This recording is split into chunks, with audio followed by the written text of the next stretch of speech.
നമ്മളിന്ന് union ബഡ്ജറ്റിലെ income tax ചേഞ്ചസിനെ കുറിച്ചിട്ടാണ് നമ്മൾ വളരെ ഡീറ്റെയിൽ ആയിട്ട് ഡിസ്കസ് ചെയ്യുന്നത്. നമുക്കറിയാം വലിയ കാര്യമായിട്ടുള്ള ചേഞ്ചസ് ഒന്നും സ്ട്രക്ചറിൽ, അതായത് ഇപ്പോൾ നമ്മളിപ്പോൾ ബേസിക് എക്സംഷൻ ലിമിറ്റ് അങ്ങനെയുള്ള കാര്യങ്ങളിലൊന്നും പ്രത്യേകിച്ചൊന്നും വന്നിട്ടൊന്നുമില്ല. കാരണം കഴിഞ്ഞ 2-3 ബഡ്ജറ്റുകളിൽ കാര്യമായിട്ട് തന്നെ ആ വക ഏരിയകളിലൊക്കെ ഒരുപാട് ചേഞ്ചസ് ഉണ്ടായിരുന്നു. ഉദാഹരണത്തിന് ഇപ്പോൾ 7 lakhs നിന്ന് 12 lakhsലേക്കൊക്കെ എക്സംഷൻ കൊണ്ടുവന്നിട്ടുണ്ടായിരുന്നു. പക്ഷേ ഇപ്പോൾ ഈ ബഡ്ജറ്റിൽ അങ്ങനെ ടാക്സ് റേറ്റുകളിലൊന്നും അങ്ങനെ ചേഞ്ചസ് ഒന്നും വന്നിട്ടില്ല.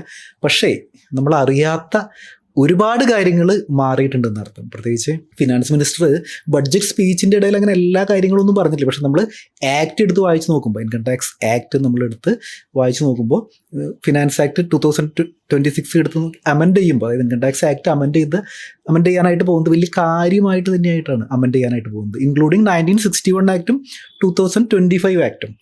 അപ്പോൾ നമ്മൾ ബഡ്ജറ്റിലെ ഇൻകം ടാക്സ് ആംഗിളിനെ കുറിച്ചിട്ടുള്ള വളരെ ഡീറ്റെയിൽ ആയിട്ടുള്ളൊരു ഡിസ്കഷനാണ് നമ്മൾ ഇന്ന് നടത്താനായിട്ട് പോകുന്നത്. എൻ്റെ കൂടെ CS ശ്രീലക്ഷ്മി ജി ആണുള്ളത്. അപ്പം നമുക്ക് നമ്മുടെ ഡിസ്കഷനിലേക്ക് കടക്കാം. അതുപോലെ അസസ്മെന്റുമായിട്ട് ബന്ധപ്പെട്ട് ഇപ്പോൾ നമുക്ക് മുന്നേ അസസ്മെന്റ് ഓർഡർ കിട്ടും, അതിനുശേഷമായിരിക്കും പെനാൽറ്റി ഓർഡർ വരിക. അപ്പൊ അതുമായിട്ട് ബന്ധപ്പെട്ട ഒരു അമെന്റ്മെന്റ് വന്നിട്ടുണ്ട്. അതെനിക്ക് തോന്നുന്നു നമ്മൾ എപ്പോഴും ചിന്തിക്കുന്ന ഒരു കാര്യമാണ്. അതായത് നമുക്കൊരു അസസ്മെന്റ് ഓർഡർ വരുന്നു, അത് കഴിഞ്ഞിട്ട് 271 വേറെ പെനാൽറ്റി, അത് കഴിഞ്ഞിട്ട് അടുത്ത പെനാൽറ്റി, ഇതൊക്കെ വേറെ വേറെ പേപ്പറുകളായിട്ടാണ് വരിക. അപ്പോൾ മേ ബി ചിലപ്പോൾ അസസ്മെന്റ് ഓർഡറിൽ ഇങ്ങനെയായിരിക്കും, ഇത്ര എമൗണ്ട് കാൽക്കുലേറ്റ് ചെയ്തിട്ട് പറഞ്ഞിട്ടുണ്ടായിരിക്കും. അത് കഴിഞ്ഞിട്ട് ഒരു മിസ് റിപ്പോർട്ടിംഗ് ഓഫ് ഇൻകം അല്ലെങ്കിൽ അണ്ടർ റിപ്പോർട്ടിംഗ് ഓഫ് ഇൻകത്തിന് വേറെ ഓർഡറുകൾ, പെനാൽറ്റി ഓർഡറുകൾ 271 പ്രകാരം, 1961 ആക്ടിൽ 271 പ്രകാരം ഒരുപാട് ഓർഡറുകൾ വരുന്നു. അപ്പോൾ ഇത് പലപ്പോഴും ഒരു അപ്പീൽസ് സൈഡിലൊക്കെ, ഒരു ലിറ്റിഗേഷനിലൊക്കെ ഒരുപാട് കോംപ്ലിക്കേഷൻസ് ഉണ്ടാക്കുകയാണത്. കാരണം ചില കേസിൽ ചിലപ്പോൾ നമുക്കിത് മൂന്നിനും, അതായത് ഈ സെയിം സംഭവം തന്നെയാണ്, ഈ അസസ്മെന്റ് ഓർഡറിന് എഗെയിൻസ്റ്റ് ഒരു അപ്പീല്, പെനാൽറ്റി 1 എഗെയിൻസ്റ്റ് ഒരു അപ്പീല്, പെനാൽറ്റി 2 എഗെയിൻസ്റ്റ് വേറെ അപ്പീല്. അപ്പോൾ ഇങ്ങനെ നമ്മൾ ഈ അപ്പീൽ ഫയൽ ചെയ്യുമ്പോൾ തന്നെയുണ്ട് whether this appeal belongs to penalty എന്ന് പറഞ്ഞിട്ട്. അതിൻ്റെ അർത്ഥം ഈ പെനാൽറ്റി ആണെന്നുണ്ടെങ്കിൽ വേറെ അപ്പീൽ തന്നെ നമ്മൾ ഫയൽ ചെയ്യണം എന്നാണ്. അപ്പോൾ അങ്ങനെയുള്ള ആ ഒരു കോംപ്ലിക്കേഷനൊക്കെ എനിക്ക് തോന്നുന്നു ശരിക്കും ആ ഒരു ഇപ്രാവശ്യത്തെ ഒരു ഇതിൽ കറക്റ്റായിട്ട് മനസ്സിലാക്കിയിട്ടുണ്ട് ആളുകളുടെ, അല്ലെങ്കിൽ ടാക്സ് പ്രാക്ടീഷണേഴ്സ് അല്ലാന്നുണ്ടെങ്കിൽ നമ്മൾ അസസീസ് ഫേസ് ചെയ്യുന്ന ഒരു ഇഷ്യൂ കറക്റ്റായിട്ട് മനസ്സിലാക്കിയിട്ട് ഇതെല്ലാം ഒരുമിച്ചാക്കിയിട്ടുണ്ട്.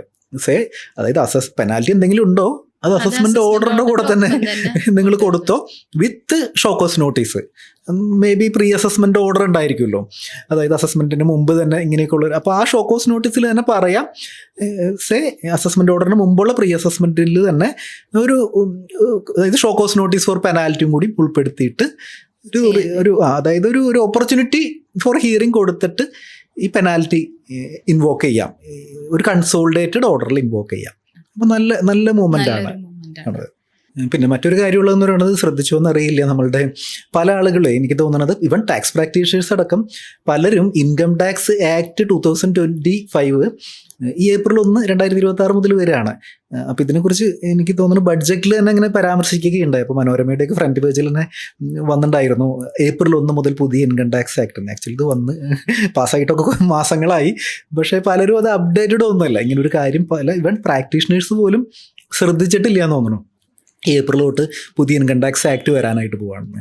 അപ്പോൾ എനിക്ക് ഇത് കാണുന്ന ആളുകളുടെ അടുത്ത്, ഇവൻ പ്രാക്ടീസിങ് ഫീൽഡിലുള്ള ആളുകളുടെ അടുത്തൊക്കെ പറയാനുള്ളതെന്ന് പറഞ്ഞാൽ, നമ്മുടെ ഒരു വലിയൊരു ചേഞ്ച് വരാനായിട്ട് പോവാണ്. 1-2 മാസം കഴിഞ്ഞ് കഴിഞ്ഞാൽ വലിയൊരു ചേഞ്ച് വരാനായിട്ട് പോവാണ്. ഇൻകം ടാക്സ് ആക്ട് അടിമുടി മാറാനായിട്ട് പോവുകയാണ്. 1961 ആക്ട് ഒന്നുമല്ല, 2026 അമെൻമെൻ്റ് ഒന്നുമല്ല. പല ആളുകളും ഇത് അമെൻമെൻ്റ് ആണെന്നൊക്കെ വിചാരിച്ചിരിക്കുന്നത്. അമെൻമെൻ്റ് ഒന്നുമല്ല, കംപ്ലീറ്റ് ടാക്സ് മാറുകയാണ്. അപ്പോൾ നിങ്ങൾ എപ്പോഴും പറയാറുള്ള പോലെ, അതായത് ഇപ്പോൾ ആർട്ടിഫിഷ്യൽ ഇൻ്റലിജൻസ് വരുമ്പോൾ, അല്ലാന്നുണ്ടെങ്കിൽ GST വരുമ്പോൾ, നമ്മളിങ്ങനെ അപ്ഡേറ്റ് ചെയ്തിരിക്കുന്ന ആളുകൾക്കാണ് ഈ ഫീൽഡിൽ പിടിച്ചു നിൽക്കാനായിട്ട് പറ്റുള്ളൂ. അപ്പോൾ നമ്മൾ ഇതായിട്ട് ബന്ധപ്പെട്ടിട്ട് നമ്മൾ ഇൻകം ടാക്സ് ആക്ട് 2025 ഒരു എക്സ്ക്ലൂസീവ് കോഴ്സ്, ഒരു ലൈവ് കോഴ്സസ് നമ്മൾ ചെയ്യുന്നുണ്ട്. അപ്പോൾ അതിനെക്കുറിച്ച് എങ്ങനെ അതിൽ ജോയിൻ ചെയ്യുക, നിങ്ങൾ എപ്പോഴും അപ്ഡേറ്റഡ് ആയിട്ടിരിക്കുക, അല്ലാന്നുണ്ടെങ്കിൽ നിങ്ങൾ ഔട്ട്ഡേറ്റഡ് ആയിട്ട് പോകും. അപ്പോൾ നമുക്ക് പറയാനുള്ളൊരു മാറ്റർ എന്ന് വെച്ച് കഴിഞ്ഞ് കഴിഞ്ഞാൽ, നമ്മൾ ഇൻകം ടാക്സ് ആക്ട് കംപ്ലീറ്റ്ലി എന്ത് ചെയ്യാണ്, ശരിക്കും ഒന്ന് മാറാനായിട്ട് പോവുകയാണ്. അപ്പോൾ അത് കാരണം തന്നെ ഇൻകം ടാക്സ് ആക്ടുമായിട്ട് ബന്ധപ്പെട്ട് 2025 ആക്ടുമായിട്ട് ബന്ധപ്പെട്ടിട്ട് നമ്മളൊരു ലൈവ് ക്ലാസ്സസ് നമ്മൾ കണ്ടക്ട് ചെയ്യുന്നുണ്ട്.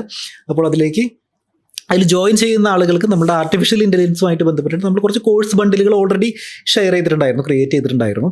ഇപ്പോൾ എയുടെ ഒരു ബേസിക് കോഴ്സ് ഉണ്ടായിരുന്നു, എയുടെ ഒരു അഡ്വാൻസ്ഡ് കോഴ്സ് ഉണ്ടായിരുന്നു. നമ്മൾ ആർട്ടിഫിഷ്യൽ ഇൻ്റലിജൻസുമായിട്ട് ബന്ധപ്പെട്ട് അക്കൗണ്ടൻസിൻ്റെ ഇടയിൽ നമ്മൾ ഒരുപാട് വർക്ക്ഷോപ്പുകൾ കണ്ടക്ട് ചെയ്തിട്ടുണ്ടായിരുന്നു. AI ഫോർ അക്കൗണ്ടൻസ് പറഞ്ഞ് നമ്മൾ ഒരുപാട് വർക്ക്ഷോപ്പ് കണ്ടക്ട് ചെയ്തിട്ടുണ്ട്.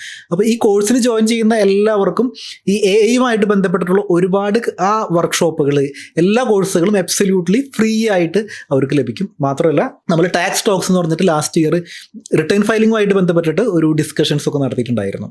അപ്പോൾ അതിൻ്റെ കംപ്ലീറ്റ് റെക്കോർഡ്സ് ഈ കോഴ്സിൽ ജോയിൻ ചെയ്യുന്ന ആളുകൾക്ക് ലഭിക്കും. അപ്പോൾ നമ്മൾ ഇതിലൊരു ഫസ്റ്റ് 6,000 റുപ്പീസാണ് നമ്മളുടെ കോഴ്സിൻ്റെ നമ്മൾ മെമ്പർഷിപ്പ് വെച്ചിരിക്കുന്നത്. പക്ഷേ ആദ്യം ജോയിൻ ചെയ്യുന്ന കുറച്ച് പേർക്ക് മാത്രം, നമ്മളൊരു 100 ആളുകളാണ് നമ്മൾ ആദ്യം വെച്ചിരുന്നത്. ഇപ്പോൾ ഓൾറെഡി 100 കഴിഞ്ഞപ്പോൾ കുറച്ച് ഡിമാൻഡ് വന്ന കാരണം ഞാനൊരു 500 ആളുകൾക്ക്, ഫസ്റ്റ് 500 ആളുകൾക്ക് നമ്മൾ 2,999 എന്നുള്ളൊരു ഓഫർ പ്രൈസിൽ ഇപ്പോഴും നമുക്ക് ജോയിൻ ചെയ്യാം. ജോയിൻ ചെയ്യാനുള്ള ലിങ്ക് ഞാൻ ഫസ്റ്റ് കമൻ്റായിട്ട് പിൻ ചെയ്യുന്നുണ്ട്, നമ്മൾ ഡിസ്ക്രിപ്ഷനിലും അവൈലബിൾ ആണ്. അപ്പോൾ ഇതുപോലെ വീഡിയോ യൂസ്ഫുൾ ആയി എന്ന് കരുതുന്ന മലയാളത്തിൽ ഇൻകം ടാക്സുമായിട്ട് ബന്ധപ്പെട്ടിട്ട് ഏറ്റവും കൂടുതൽ വീഡിയോസ് ഉള്ളത് നമ്മുടെ ചാനലിലാണ്. നിങ്ങൾ ഈ ചാനൽ ആദ്യമായിട്ടാണ് കാണുന്നതെങ്കിൽ തീർച്ചയായിട്ടും സബ്സ്ക്രൈബ് ചെയ്യുക. നിങ്ങൾക്ക് നമ്മൾ ഈ ഡിസ്കസ് ചെയ്തതുമായിട്ട് ബന്ധപ്പെട്ട് നിങ്ങൾക്ക് എന്തെങ്കിലും അഭിപ്രായങ്ങളോ സംശയങ്ങളോ ഒക്കെ ഉണ്ടെന്നുണ്ടെങ്കിൽ തീർച്ചയായിട്ടും കമൻറ്റ് ബോക്സിൽ രേഖപ്പെടുത്തുക. ചാനലിൻ്റെ വാട്സപ്പ് നമ്പർ നമ്മൾ ഡിസ്ക്രിപ്ഷനിൽ കൊടുത്തിട്ടുണ്ട്. നിങ്ങൾക്ക് എന്തെങ്കിലും ആവശ്യങ്ങളുണ്ടെന്നുണ്ടെങ്കിൽ നിങ്ങൾക്ക് മെസ്സേജ് അയക്കാം. അപ്പോൾ യൂസ്ഫുൾ ആയി എന്ന് തന്നെ വിചാരിക്കുന്നു. മറ്റൊരു വീഡിയോ ആയിട്ട് വീണ്ടും കാണാം. Thanks for watching.